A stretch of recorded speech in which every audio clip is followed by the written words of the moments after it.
तो आज मैं अनबॉक्सिंग करने जा रहा हूँ। अमेज़न से मैंने ऑर्डर किया था एक माउस। चलिए उसे खोल के देखते हैं।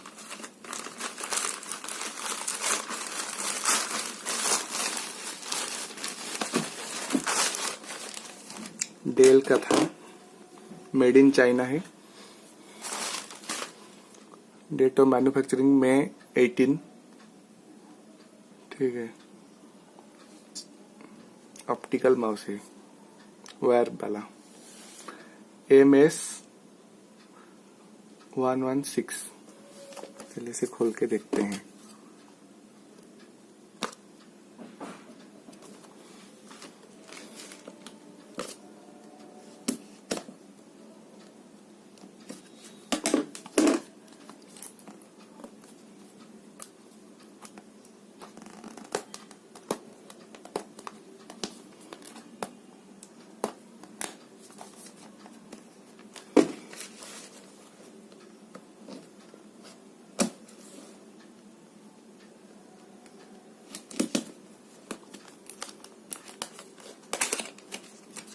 अच्छा पैकिंग हुआ है, देखते हैं अंदर कैसा है।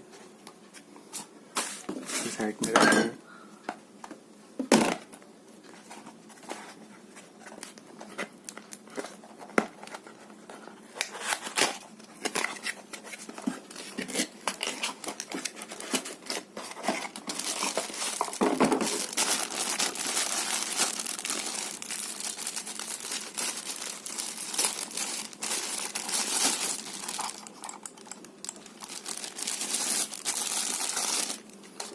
उसका प्राइस और वारंटी सब डिस्क्रिप्शन में लिख दूंगा।